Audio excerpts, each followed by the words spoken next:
What if the one person who knew you before the world gave you a name, before the billions and the headlines was standing right in front of you, and you were too blind to see their pain?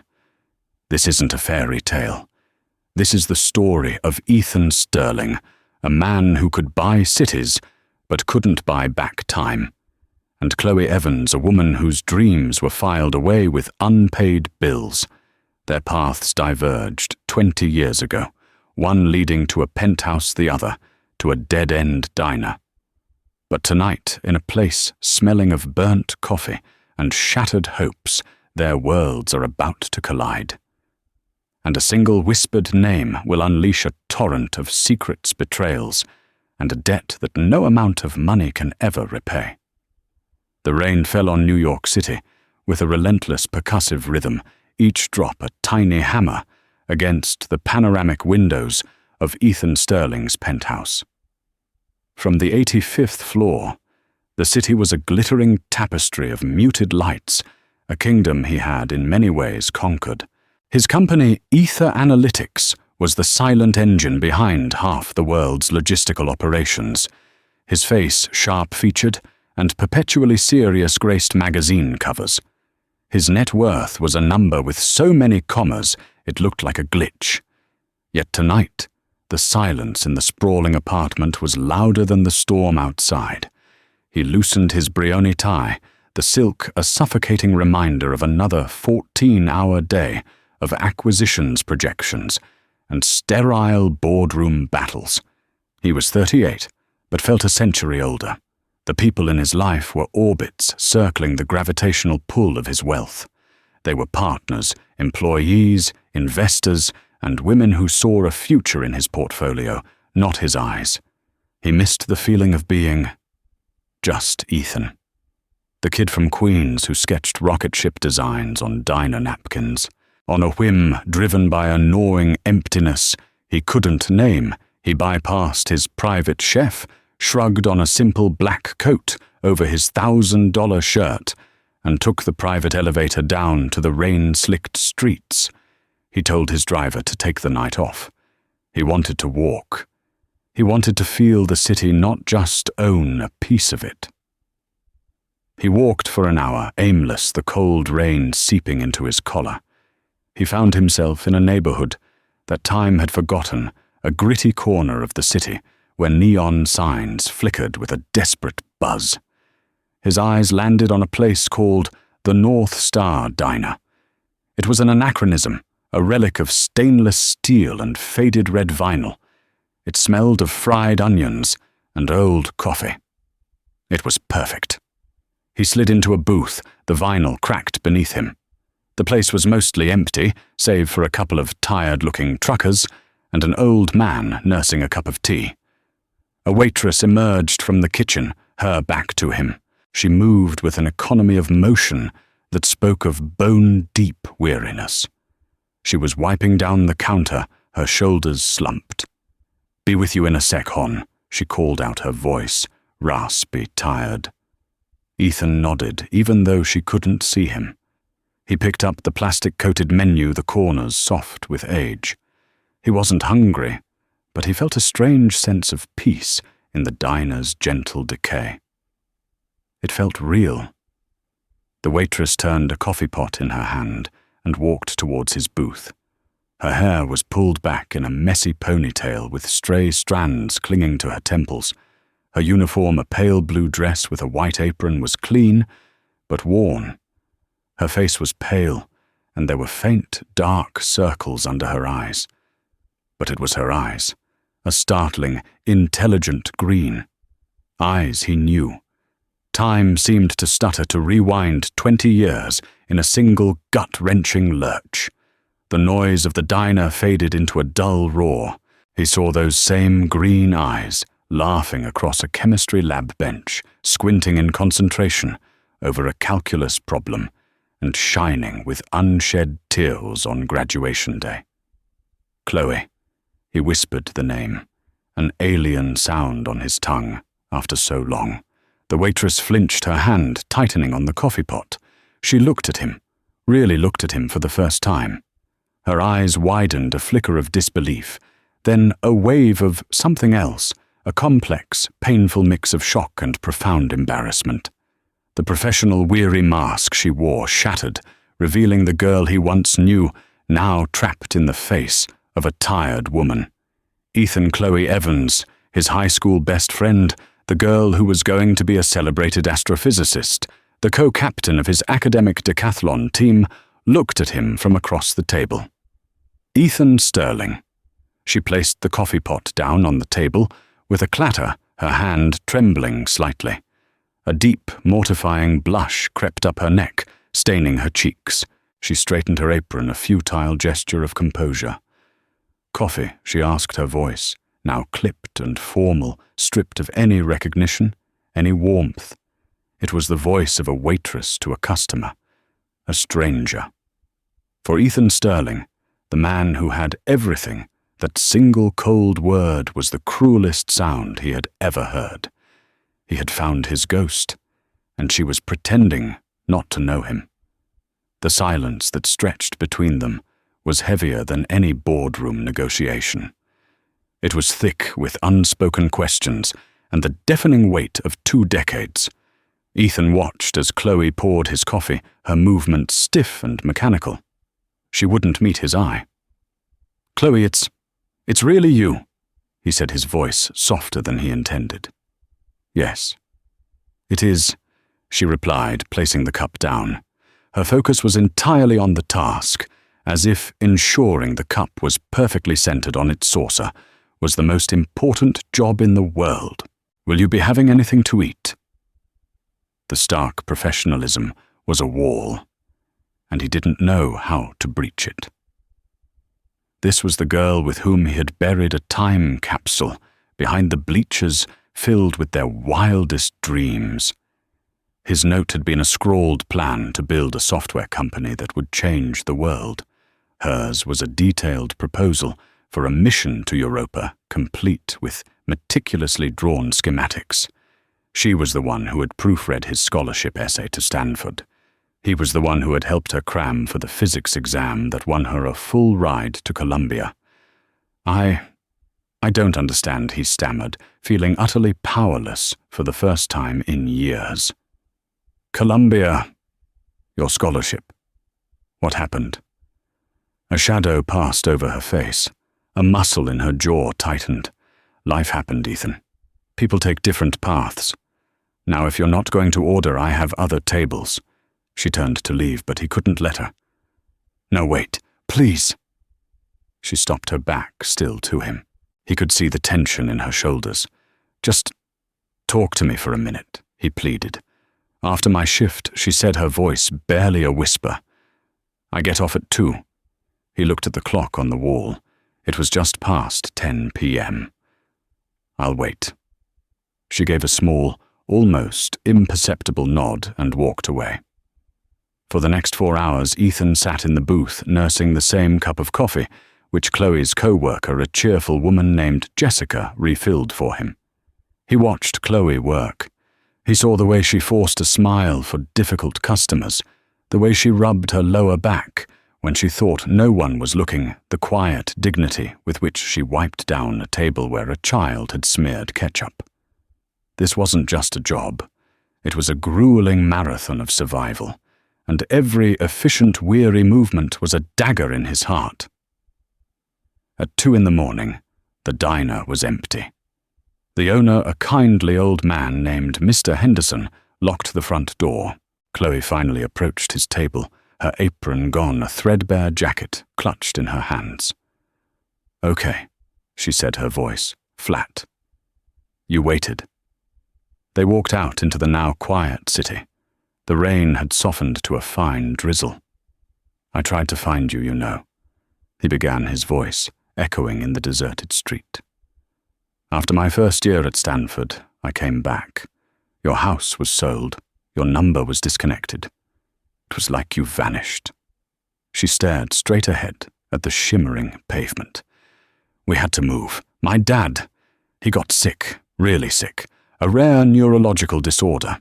The medical bills, they were astronomical. My scholarship to Columbia had a stipend, but it wasn't enough to cover his care, not even close, so I deferred my admission. I told myself it was just for a year. She let out a hollow, humorless laugh. 1 year turned into 2. I took jobs, retail data entry, anything. Then my mum's health started to fail from the stress. My dad passed away 5 years ago. My mum 2 years after that. The debt was a mountain. Colombia was a dream from another lifetime. Ethan felt a cold dread wash over him. While he was coding in a dorm room, laying the groundwork for his empire, her world had been collapsing. "Chloe, why didn't you call me, email me, anything? I would have helped." "You know I would have." She finally stopped and turned to face him, and in the dim glow of a streetlight, he saw the raw, ancient anger in her eyes. Call you the tech prodigy who was already making a name for himself. What was I supposed to say? "Hey, Ethan, remember me? My life is a complete disaster. Can you spare some cash? I wrote you a letter, Ethan, a long one." I poured my heart out, explaining everything. "I sent it to your Stanford address." Her voice cracked with a bitterness that had been fermenting for 20 years. I never heard back. Not a word. I figured you'd moved on. You were a big shot. Why would you want to be dragged down by your pathetic friend from the old neighborhood? He was stunned. "A letter, Chloe. I swear to you, I never got a letter." "Right," she scoffed, turning away again. "Of course not. Look, it doesn't matter anymore. It's the past. People grow apart. They reached a run-down apartment building, the brick face stained with age. This was it. This was her home. This isn't right," he said, his voice thick with a mixture of guilt and frustration. "You working yourself to the bone in a diner? It's not right. Let me help. I'll give you a job. At my company. A real job with a salary that, no she, cut him off, her voice sharp as glass. "I don't want your pity, Ethan. I don't want to be your charity project. It's not charity. It's what you deserve. What I deserve is to not be a footnote in your biography, titled The Billionaire's Unfortunate Friend." She shot back, her composure finally breaking. "I have a son, Ethan. His name is Leo. He's 7. Everything I do for him. I get by. We get by. We don't need a handout." Before he could process the fact that she had a child, a son he knew nothing about, she had slipped through the front door of the building, leaving him alone on the wet, empty sidewalk. He stood there for a long time, the drizzle soaking his expensive coat, feeling a poverty of the soul that all his billions couldn't touch. He hadn't just found a long-lost friend. He had found a chasm 20 years wide, filled with pain, misunderstanding, and a fierce, unbreakable pride. The next week was a blur of obsession for Ethan. He had his top private investigator, a discreet and ruthlessly efficient man named Julian Digg, into Chloe's life.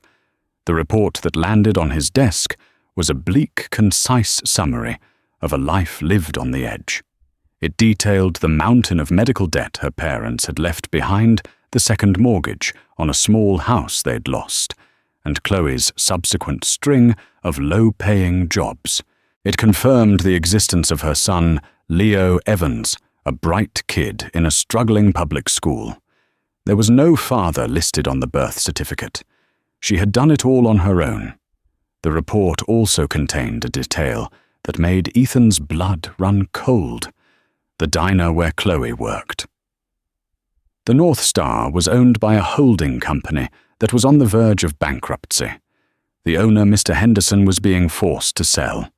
The prospective buyer was a ruthless real estate conglomerate, known for demolishing old properties to build luxury condos.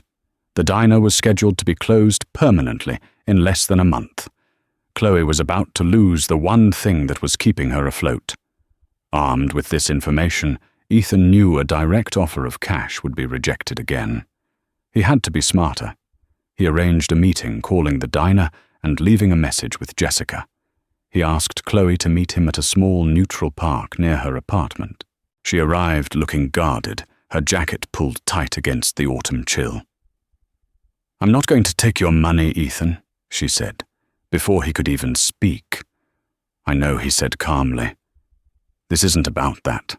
I want to offer you a position, not a handout, a real job. I looked at your old academic records, Chloe. Your aptitude for complex systems for analytics. It was off the charts. My company Ether has a philanthropic wing. We manage charitable foundations, ensuring their donations are allocated with maximum efficiency to create real-world impact. It requires complex data analysis, pattern recognition, things you'd be brilliant at.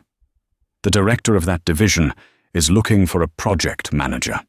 The salary would be—" He named a figure that was more than she likely made in 3 years at the diner, and it comes with full health benefits for you and Leo, and a school placement program. He watched her face. For a moment, just a moment, the mask of pride slipped, and he saw a flicker of desperate hope in her eyes. The dream of a life without the constant grinding fear of the next bill. But it was quickly extinguished by suspicion. Why, she asked, her voice quiet. "Why go to all this trouble because that's what friends are supposed to do?" he said simply. "And because my company would be lucky to have you." She was quiet for a long time. I'll think about it," she finally conceded. It was the first crack in the wall. But Ethan wasn't the only one from their past who had taken notice of Chloe's reappearance in his life. 2 days later, as Chloe was leaving Leo's school, a sleek black Mercedes pulled up to the curb. The tinted window slid down, revealing a face that was both familiar and unsettling. Mark Renshaw. In high school, Mark had been Ethan's bitter rival. Where Ethan was quiet and brilliant, Mark was loud, charismatic, and came from old money. He'd always treated Ethan with a condescending disdain, masking a deep-seated jealousy of Ethan's raw intellect. He'd also had an unrequited and frankly creepy crush on Chloe. Now Mark was the CEO of Renshaw Dynamics Ether Analytics, biggest and most aggressive competitor. "Chloe Evans," he said, his smile wide and predatory. "As I live and breathe, you look exactly the same." It wasn't a compliment. It was an assessment. Chloe was taken aback. "Mark, what are you doing here? I heard a rumor that a ghost from our past had reconnected with our golden boy, Ethan Sterling. I have to say I was intrigued. A waitress, Chloe. Really, I always pictured you discovering a new planet, not serving blue plate specials." His words were laced with a casual cruelty that made her skin crawl. "What do you want, Mark?" she asked, her tone icy. "I want to offer you a better deal," he said, leaning forward. "I know what Ethan offered you, a glorified data entry job in his charity division, a pity placement. It's insulting. I, on the other hand, respect your mind. I have an opening for a senior analyst in my R&D department. Real work, Chloe. Challenging, important work. Double the salary Ethan offered, a corner office, a company car, and a signing bonus that would wipe out every last cent of your debt today." Chloe was speechless. The offer was staggering, almost unbelievable. Why, she managed to ask. "Why would you do that?" Mark's smile never faltered. "Let's just say I've always been a better judge of talent than Ethan, and I believe in second chances.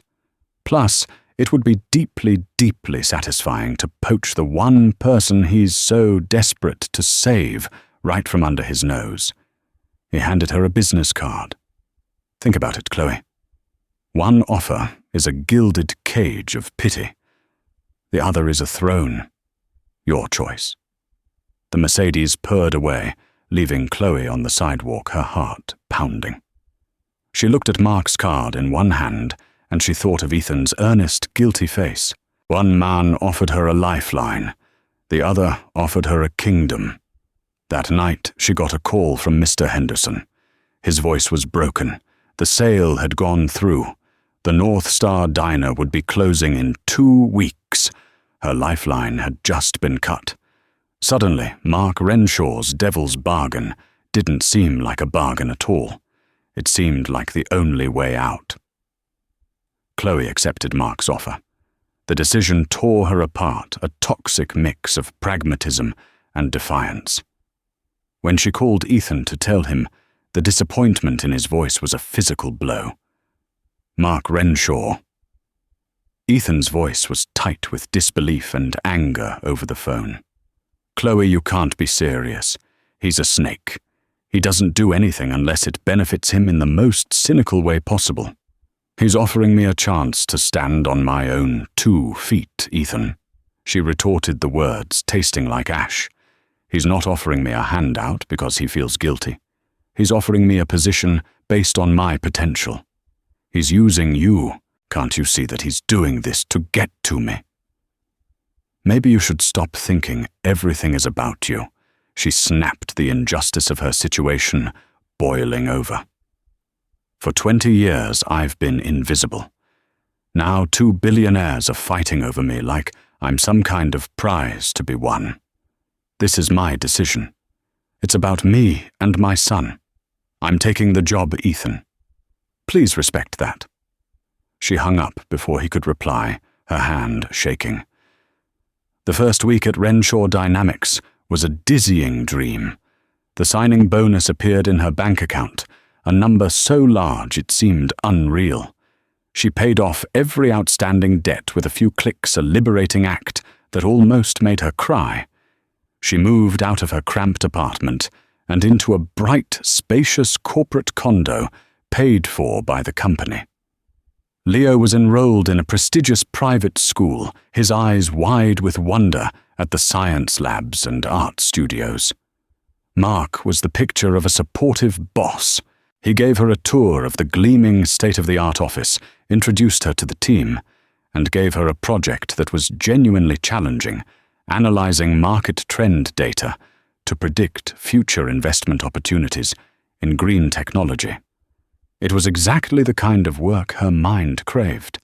For the first time in years, she felt the rust fall away from the gears of her intellect. She felt alive. But Ethan's warning echoed in the back of her mind. He started calling, leaving voicemails she refused to listen to. He sent texts. "Chloe, he's not who you think he is. Please just talk to me. There's something you don't know about him." She deleted them all, steeling her resolve. This was her chance, and she wouldn't let Ethan's paranoia or his guilt ruin it for her. One evening, about a month into her new job, Mark called her into his office.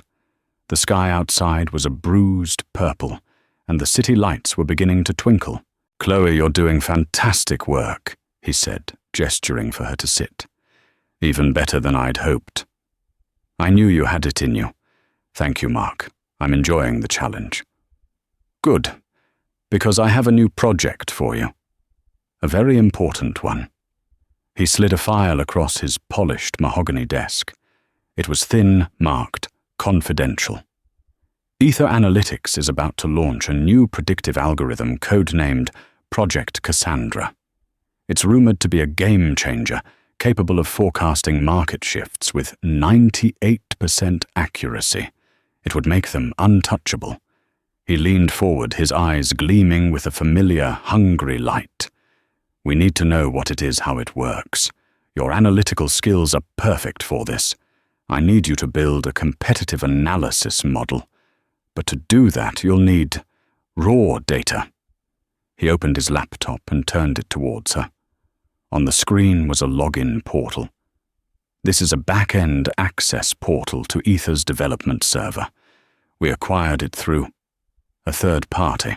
Your job is to access their preliminary datasets for Cassandra, download them and analyze them. It's simple corporate intelligence, Chloe. Everyone does it." Chloe stared at the screen, a cold sickness spreading through her stomach. This wasn't competitive analysis. This was corporate espionage. It was illegal. It was a betrayal of a magnitude she couldn't comprehend. "Mark, I can't do this," she said, her voice a hoarse whisper. Mark's charming smile vanished, replaced by a chillingly calm expression. "Oh, I think you can," he said softly. "And I think you will." He stood up and walked to the window, looking down at the city. "You see, I've made quite an investment in you, Chloe. The apartment, the school for your boy, Leo. Lovely school, by the way. I took the liberty of paying his tuition for the entire year up front. A gift." He turned back to face her, his face unreadable. "It would be a shame if, due to some misunderstanding, your employment here were terminated. The condo would be gone, of course, and Leo would have to go back to his old school. And then there's the matter of the signing bonus. Our contracts have a very strict clawback clause if an employee is terminated for insubordination. The trap had sprung. The gilded cage had slammed shut. He hadn't just given her a job, he had bought her. The money wasn't a gift, it was a leash. You planned this all along. She breathed the realization, hitting her like a physical blow. You hired me to steal from Ethan. I hired you because you were the perfect tool for the job, he corrected her, his voice devoid of any warmth. A brilliant mind, desperate and with a direct line to Ethan Sterling's bleeding heart. You're my key, Chloe. Don't disappoint me. She walked out of his office in a daze, the file feeling like a block of ice in her hands. She was trapped. If she refused her life, the new, stable life she had built for her son would be destroyed overnight. If she agreed, she would be betraying the only person from her past who had ever truly cared about her, and she would be committing a crime that could land her in prison. The poisoned well she had drunk from so eagerly was now demanding its price. Chloe spent a sleepless night staring at her ceiling, the horns of her dilemma pressing in on her. On one side was Leo's future, his safety, his education, the stability she had clawed her way toward. On the other was Ethan, and a line she knew she could never uncross.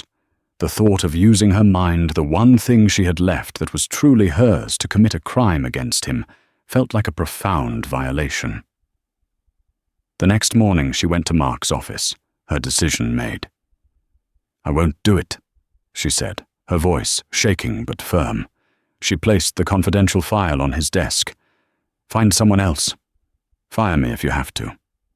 Mark leaned back in his chair, a slow, condescending smile spreading across his face. He didn't look angry. He looked amused. Oh, Chloe. So principled, so naive. It's almost charming. You think this is just about business, about some algorithm. This is about him. It's always been about him. He steepled his fingers. Do you really think I went to all this trouble just for a piece of code? I want to ruin him. And I want you to be the one who helps me do it. Why do you hate him so much? She asked, genuinely bewildered by the depth of his venom. Because he always had it so easy, Mark suddenly snarled, his composure cracking. He never had to work for anything. It all just came to him. The grades, the teacher's praise. You, Chloe recoiled. Me, what are you talking about? You were always with him, the two of you in your own little world of books and equations. I tried to talk to you to get your attention, but you never saw me. You were always looking at him. His voice dropped to a conspiratorial whisper. Do you want to know the real reason you and your dear Ethan grew apart?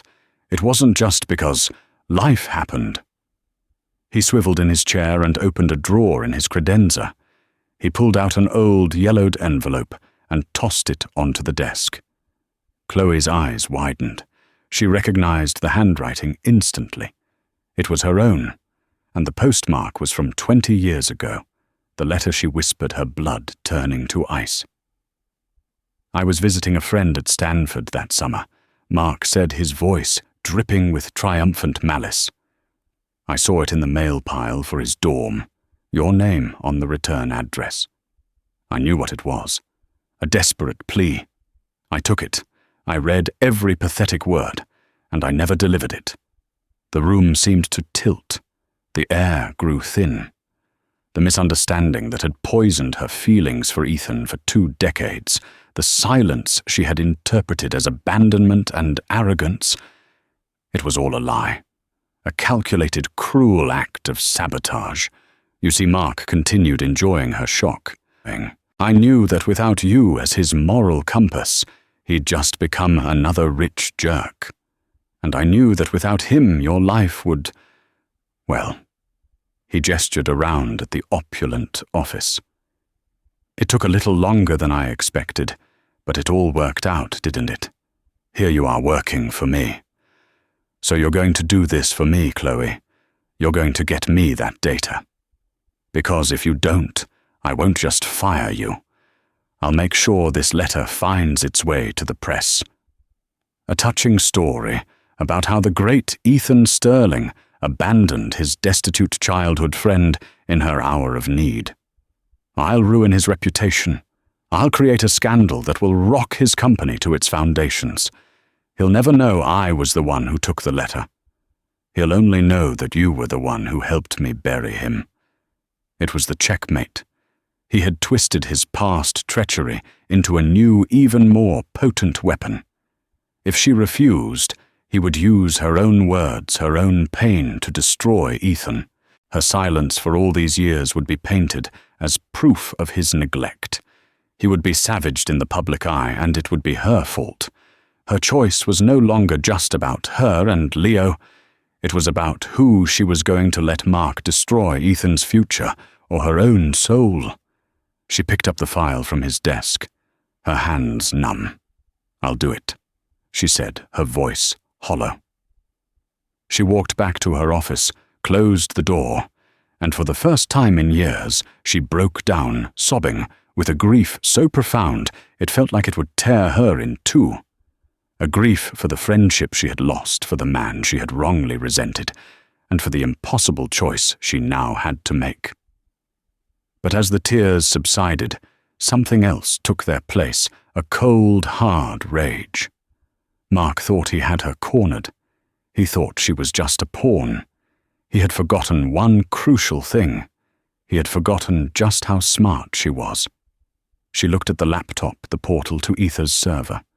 She looked at the stolen letter on her desk, the key to ruining Ethan Sterling.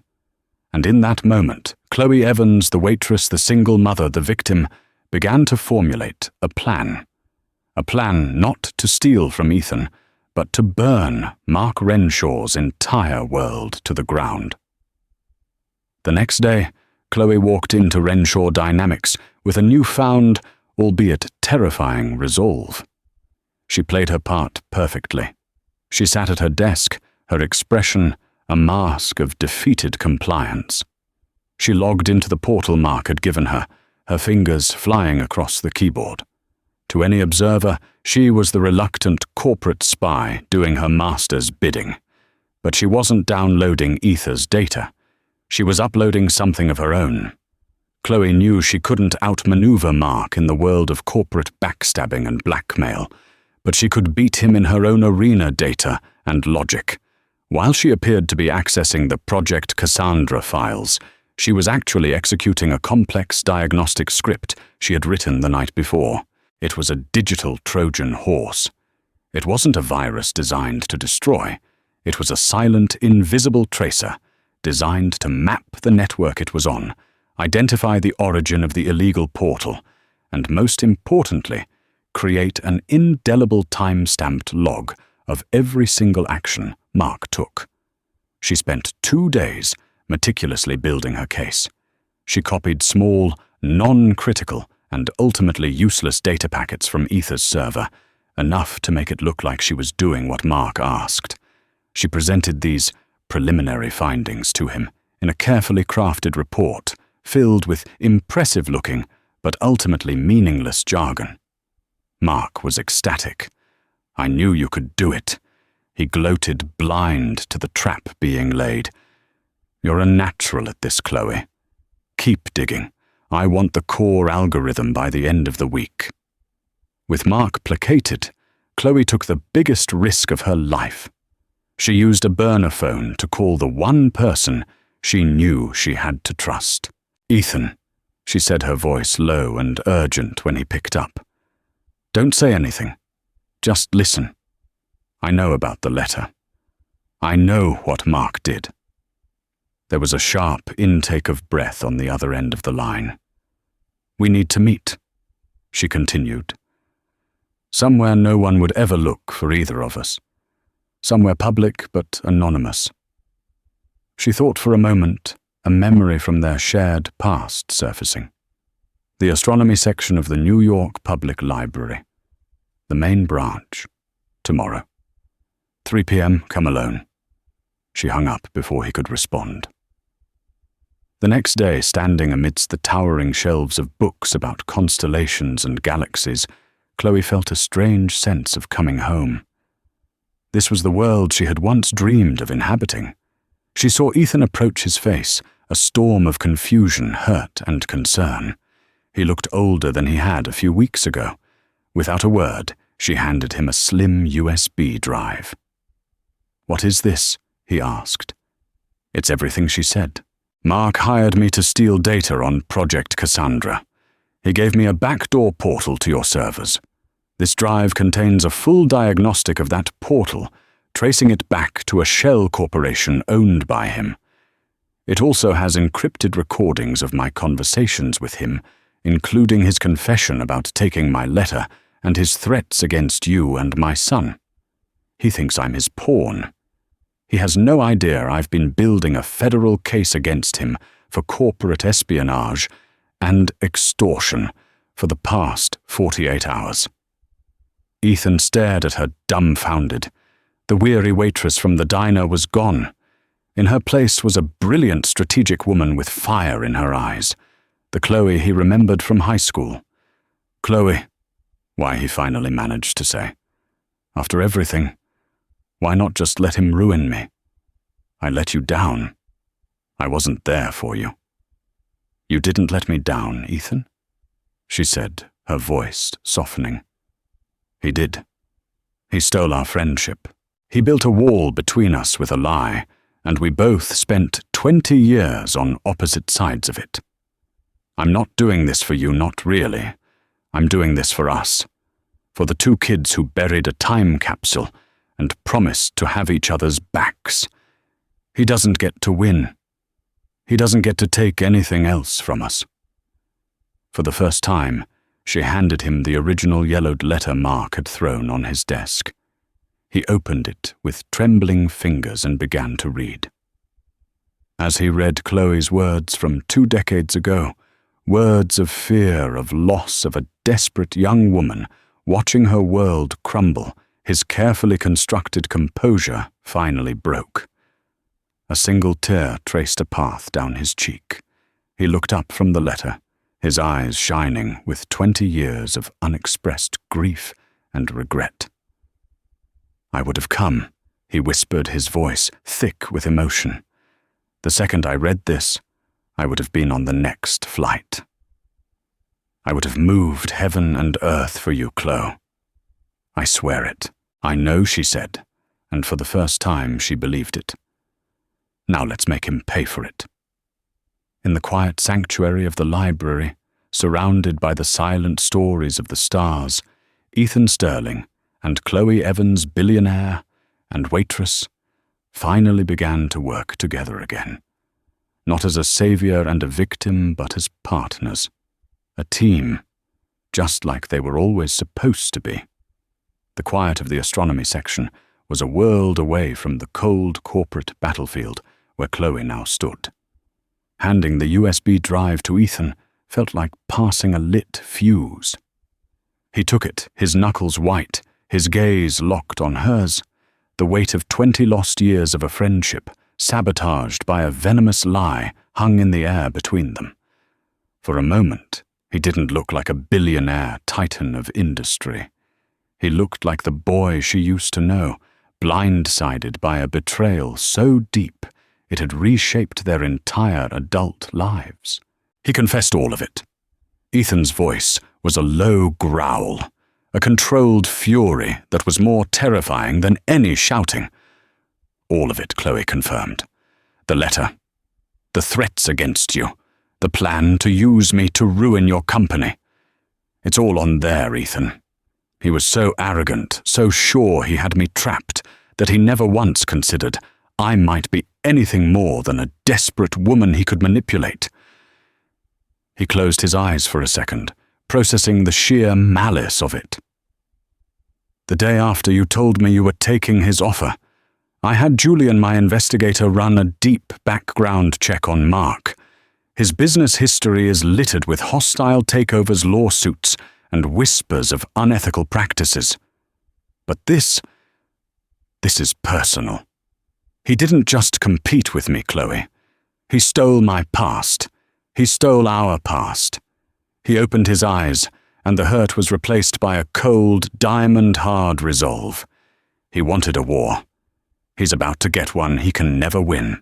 He looked down at the letter in his hands, her original letter, and carefully folded it, placing it in the inside pocket of his jacket, close to his heart.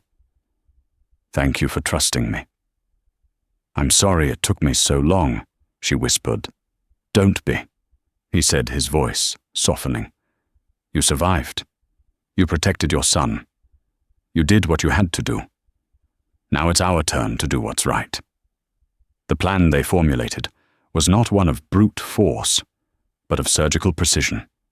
Ethan's chief counsel, a formidable man named Marcus Thorne, who had a reputation for dismantling corporations with little more than a fountain pen and a deep knowledge of SEC regulations, met with them in a secure conference room that evening. As Chloe laid out the timeline, the data she had collected, and the recordings she had made, Thorne's expression went from professional interest to that of a shark smelling blood in the water. This is more than just corporate espionage, Ms. Evans Thorne said, his voice a low purr of legal satisfaction. This is a multi-count federal indictment waiting to happen. Wire fraud, extortion, conspiracy. Mr. Renshaw wasn't just building a case against Ether. He was building his own prison cell. The next 2 days were the most terrifying of Chloe's life. She had to return to Renshaw Dynamics and act as if nothing had happened. She had to sit in meetings, nod along to Mark's smug pronouncements, and pretend to be chipping away at the firewall of Project Cassandra. The most harrowing moment came when Mark summoned her to his office on the final afternoon. End of the week, Chloe, he said, leaning back in his chair with the air of a king surveying his domain. I want the core algorithm. No more stalling. Have you got it? She met his gaze, her heart hammering against her ribs. She had a dummy file on her laptop, a complex but useless string of code prepared by Ethan's top engineers. This was the final piece of the sting. I have it, she said, her voice miraculously steady. I'll transfer it to the secure server this afternoon. Excellent. He gloated, a triumphant smirk spreading across his face. You see, I told you we'd make a great team. Once Sterling is crippled by this, there will be a permanent place for you here. You chose the right side. I chose the side that was best for my son. She replied, the double meaning hanging in the air, completely lost on him. As she walked back to her desk, she could feel his eyes on her, full of proprietary pride. He saw her as his creation, his weapon. The arrogance of it was what would ultimately destroy him. The takedown happened the next morning. It wasn't a dramatic police raid with sirens blaring. It was silent, efficient, and utterly devastating. At 9:00 a.m., as Mark Renshaw was addressing his senior staff in the main boardroom, 2 plain-clothed federal agents, accompanied by Marcus Thorne and a team of forensic accountants, walked in. They presented him with a warrant that covered not only his office, but the company's entire digital infrastructure. Chloe watched from her office doorway as Mark's face went from confusion to indignant rage, and finally to the pale, slack-jawed horror of a man realizing the game was over. As the agents escorted him out, his eyes found hers across the bustling office floor. In them she saw a flash of pure, unadulterated hatred, and the dawning, sickening realization that she hadn't been his pawn, but his executioner. She held his gaze without flinching until the elevator doors slid shut, sealing his fate. The news broke an hour later, sending shockwaves through the financial world. Renshaw Dynamics was under federal investigation, its stock was frozen, and its CEO was in federal custody. The official story, carefully crafted by Thorne, was that a brave whistleblower, a new employee named Chloe Evans, had uncovered a massive corporate espionage ring and had risked her own safety to cooperate with the authorities. In one fell swoop, she was not only protected, but hailed as a hero. A week later, Chloe stood with Ethan outside the shuttered North Star diner. The for sale sign looked even sadder in the bright autumn sunlight. The windows were dusty, the cheerful neon sign dark and lifeless. "I called Mr. Henderson," Ethan said, quietly, breaking the silence. "I met him for coffee yesterday. He told me all about the diner, how his wife designed the booths, how he bought the sign after he came back from the war. He also told me about you." Chloe looked at him surprised. "He said you were the best waitress he ever had."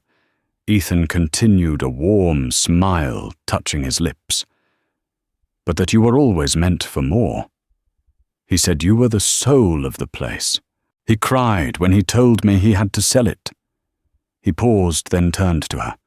"I told him I knew an investor who was very interested in preserving local landmarks with soul.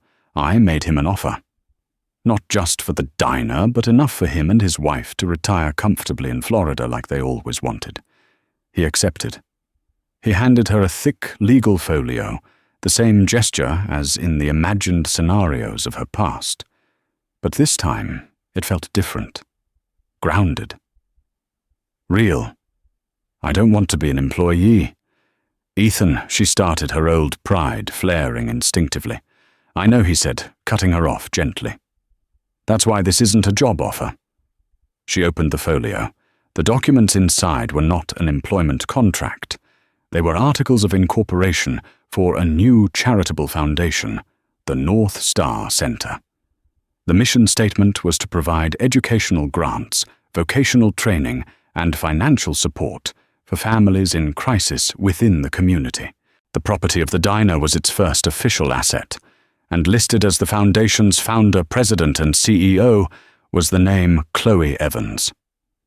She stared at the words, her vision blurring with tears. This wasn't charity. This was empowerment. He hadn't just given her a building. He had given her a purpose, her own purpose, built from the ashes of her past. "The foundation is yours, Chloe," he said, his voice earnest. "Completely.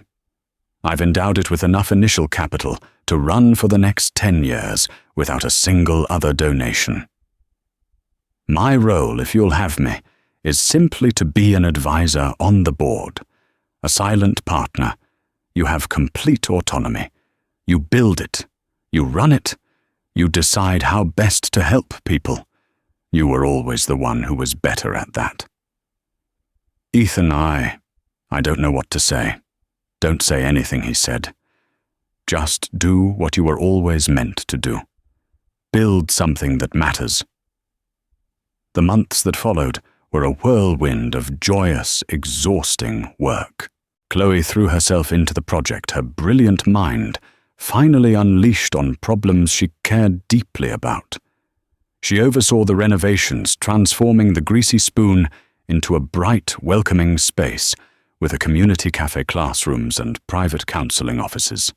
She hired Jessica, her old friend, from the diner to manage the cafe, providing her with a stable salary and benefits.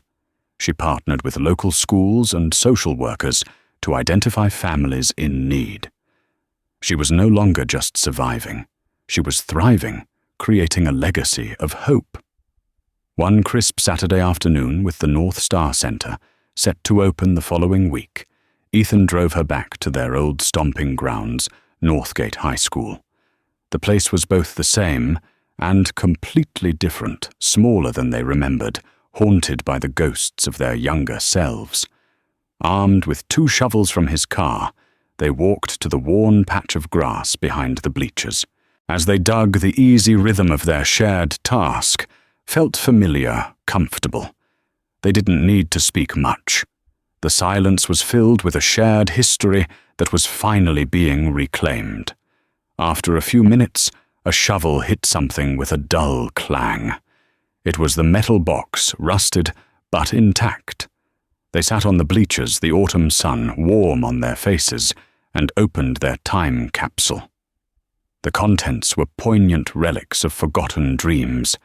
His scrawled business plan for a company called Stellar Solutions, a picture of the Voyager space probe she had cut from a magazine, and 2 sealed notes addressed to their future selves. Ethan opened his first. His younger self had written about wanting to be rich and powerful, to build things no one had ever seen before. He read it and gave a wry, sad smile. "Well, I guess I got that part right," he said quietly. "I just forgot why I wanted it in the first place." Chloe opened hers. Her note was full of a passionate, boundless optimism. It spoke of discovering new moons, of contributing to humanity's understanding of the universe, of making a difference. She read it, and a single tear rolled down her cheek. "I forgot how to dream that big," she whispered. "You never forgot," Ethan said, turning to her. "You just had to put your dreams on hold to take care of everyone else. That's a different kind of strength, Chloe. A better kind." He reached out and gently brushed the tear from her cheek, his fingers lingering on her skin for a moment longer than necessary. In that touch, a new understanding passed between them. The friendship of their youth, the pain of their separation, and the partnership of their present were all converging into something new, something deeper. He picked up her detailed proposal for the Europa mission, its pages filled with elegant equations and ambitious schematics. "You know," he said, a thoughtful look in his eye. "Ether Analytics has a space exploration division. We're currently funding 3 different private rocket companies. They're always looking for brilliant project managers with a vision." Chloe looked from the papers in her hand to the man beside her. He wasn't offering her a job. He was holding open a door to a dream she thought had died 20 years ago. The world he had conquered wasn't just his anymore. He was laying it at her feet, asking her to help him make it better. "First, let's get the North Star Center launched," she said, a brilliant, genuine smile lighting up her face, chasing away the last of the shadows. "Then maybe we can talk about the stars." He smiled back, a real, unburdened smile that reached his eyes, making him look like the boy she remembered. "It's a date." They sat there for a long time, watching the sun dip below the horizon, the old dreams in their hands, and a universe of new possibilities stretching out before them. They had found their way back to each other, not by erasing the past, but by building a new future from its broken pieces, guided finally by the light of their own North Star. And so the story of Ethan and Chloe isn't just about a billionaire and a waitress. It's a powerful reminder that our past is never truly gone, and the people who knew us at our most authentic are the greatest treasures we can ever have. It shows us that true wealth isn't measured in stock portfolios, but in loyalty, forgiveness, and the courage to right a 20-year-old wrong. Their journey teaches us that no matter how far life takes us down different paths, the bonds of true friendship have the power to bring us back home. and a second chance is always possible when it's built on a foundation of truth and respect. If their incredible story of loss and redemption moved you, please take a moment to hit that like button to let us know. Share this video with someone who believes in the power of second chances, and don't forget to subscribe and turn on notifications so you won't miss our next real-life story that will touch your heart and make you think. Thank you for listening.